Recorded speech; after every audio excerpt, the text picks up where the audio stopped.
स्वागत है आपका मेरे YouTube channel education is complete life में। फ्रेंड्स, आज हम देखेंगे BA first year examination 2021-22 regular private fail x student सभी के लिए फाउंडेशन कोर्स का जो पेपर नंबर फर्स्ट है। हिंदी लैंग्वेज, हिंदी भाषा और इंग्लिश भाषा भी इसी में इंक्लूड है, लेकिन अभी सिर्फ हम बात करेंगे हिंदी लैंग्वेज की। सो स्टार्ट करते हैं friends, and don't forget to like my videos and subscribe my channel and press the bell icon to get the notification instantly. Let's start friends. हमारा क्वेश्चन नंबर पहला है, मैथिली शरण गुप्त किस युग के कवि हैं? तो मैथिली शरण गुप्त द्विवेदी युग के कवि हैं। सेकंड नंबर क्वेश्चन, रुद्राक्ष शब्द में कौन सी संधि है? तो रुद्राक्ष शब्द में दीर्घ स्वर संधि है। क्वेश्चन नंबर थर्ड, राष्ट्र कवि के विशेषण से कौन कवि सुशोभित है? तो वो है Maithili Sharan Gupt. Question number four, जलद पर्यायवाची है? तो जलद जो है वो बादल का पर्यायवाची है। Question number five, Maithili Sharan Gupt ने मातृभूमि को कौन सी उपमा दी है? तो सगुण मूर्ति सर्वेश की उपमा दी है। क्वेश्चन नंबर सिक्स, कौन सा कवि अनिवार्य होने पर युद्ध दर्शन से सहमत रहते हैं? रामधारी सिंह दिनकर। सेवन नंबर, उपकार मानने वाले के लिए सटीक शब्द है उपकारी। नेक्स्ट, संस्कृति के 4 अध्याय पुस्तक किसने लिखी है? तो रामधारी सिंह दिनकर ने लिखी हुई है। रामधारी सिंह दिनकर। क्वेश्चन नंबर 9 है, गोदान उपन्यास के लेखक हैं? गोदान उपन्यास के लेखक प्रेमचंद जी हैं। क्वेश्चन नंबर 10, कौन सा युग्म विलोम युग्म के संदर्भ में गलत है? ध्यान दीजिएगा क्वेश्चन पर, कौन सा युग्म विलोम युग्म के संदर्भ में गलत है? हास का परिहास, व्यष्टि का समष्टि, मूक का वाचाल, यथावर का जंगम। तो यहाँ पर हार का परिहास, क्योंकि हार का जो विलोम होता है वो जीत होता है। क्वेश्चन नंबर 11, भारत भारती नामक रचना किस कवि की है? तो भारत भारती नामक रचना मैथिली शरण गुप्त जी की है। नेक्स्ट नंबर है हमारा 12, राष्ट्रीय सांस्कृतिक काव्यधारा के कवि कौन नहीं हैं? तो जगन्नाथ दास रत्नाकर राष्ट्रीय सांस्कृतिक काव्यधारा के कवि नहीं हैं। क्वेश्चन नंबर 13 है, शरद जोशी प्रसिद्ध हैं? तो शरद जोशी व्यंग्य के लिए प्रसिद्ध हैं। क्वेश्चन नंबर 14, कौन सा शब्द ओस का पर्यायवाची नहीं है?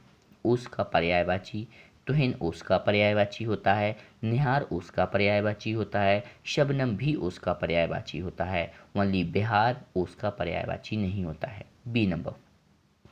क्वेश्चन नंबर 15, कौन सा शब्द आमिष का विलोम शब्द है? तो आमिष का विलोम शब्द शामिश। क्वेश्चन नंबर 16, कौन सा शब्द गरल शब्द का विलोम शब्द है? तो गरल का विलोम शब्द होगा सुधा। क्वेश्चन नंबर 17, जिसके पास कुछ भी ना हो के लिए एक शब्द है अकिंचन। अकिंचन। इत्यादि शब्द में कौन सी संधि है? इत्यादि शब्द में कौन सी संधि है? यण स्वर संधि। क्वेश्चन नंबर 19, आशीर्वाद शब्द का सही विच्छेद है आशीहि धनवाद। आशीहि धनवाद। क्वेश्चन नंबर 20, कौन सा संधि विच्छेद गलत है? पुरुष धनकार। क्वेश्चन नंबर 21, सु धन आगत बराबर स्वागत शब्द में कौन सी संधि है? तो इसमें यण संधि है। क्वेश्चन नंबर 22, निम्नलिखित में से कौन सा अंग धर्म अंग नहीं हो सकता है? तो तिरस्कार जो है वो धर्म अंग नहीं हो सकता है। क्वेश्चन नंबर 23, परहित सरिस धर्म नहीं भाई, यह कथन किस महापुरुष का है? महर्षि वाल्मीकि जी का है। क्वेश्चन नंबर 24, अहिंसा परमो धर्मः, यह कथन कहाँ से लिया गया है? महाभारत से। क्वेश्चन नंबर 25, अद्वैत दर्शन का प्रतिपादन किसने किया? शंकराचार्य जी ने। कौन सा प्रकार भाषा का नहीं है? तो भाषा जो है वो चलित नहीं होती, मौखिक भी होती है, लिखित भी होती है, सांकेतिक भी होती है। क्वेश्चन नंबर 27, अवधारणा के लिए कौन सा कथन सही नहीं है? तो अवधारणा अनुसंधान में सहायक नहीं है, यह सही नहीं है। क्वेश्चन नंबर 28, उदारीकरण शब्द किस नीति से जुड़ा हुआ है? भाषा विज्ञान से। भाषा विज्ञान से। क्वेश्चन नंबर 29, आदि शंकराचार्य का जन्म कहाँ हुआ? आदि शंकराचार्य का जन्म केरल में हुआ। क्वेश्चन नंबर 30, आदि शंकराचार्य ने कितनी पीठों की स्थापना की थी? तो आदि शंकराचार्य ने 4 पीठों की स्थापना की थी। क्वेश्चन नंबर 31, प्रछन्न बौद्ध किसे कहा जाता है? आदि शंकराचार्य को। प्रछन्न बौद्ध किसे कहा जाता है? आदि शंकराचार्य को। क्वेश्चन नंबर 32, आदि शंकराचार्य के दर्शन का मूल क्या है? जीवात्मा। आदि शंकराचार्य के दर्शन का मूल क्या है? जीवात्मा। क्वेश्चन नंबर 33, आदि शंकराचार्य का जीवन कितना रहा? आदि शंकराचार्य का जो जीवन है वो 32 वर्ष तक रहा। 32 वर्ष तक। क्वेश्चन नंबर 34 है, भारत एक है निबंध के लेखक कौन है? रामधारी शाह दिनकर जी। रामधारी शाह दिनकर जी। क्वेश्चन नंबर 35, दिनकर के अनुसार भारत की विशेषता है।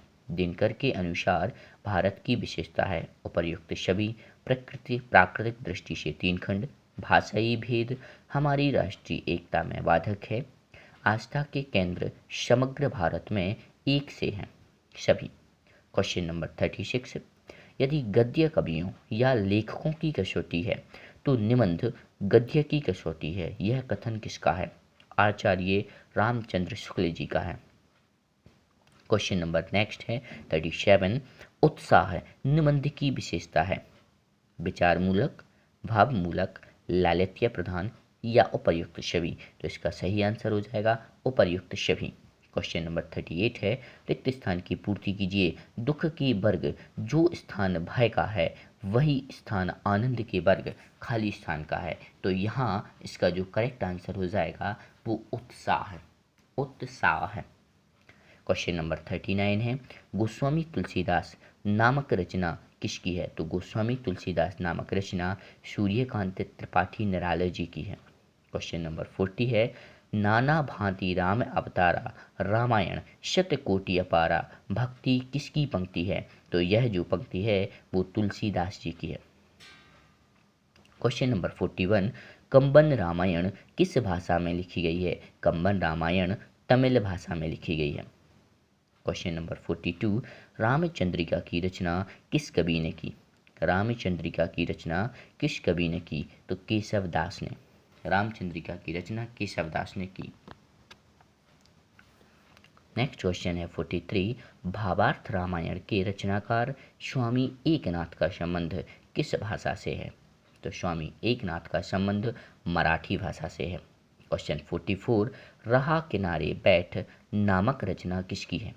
तो रहा किनारे बैठ शरद जोशी जी की रचना है।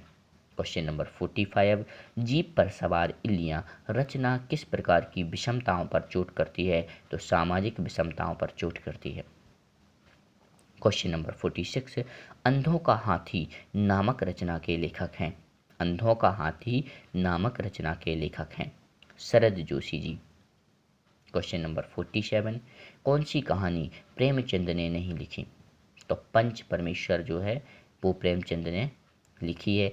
कफन प्रेमचंद ने लिखी है। बड़े घर की बेटी प्रेमचंद ने लिखी है। तो उसने कहा था, यह प्रेमचंद जी ने नहीं लिखी है, उसने कहा था।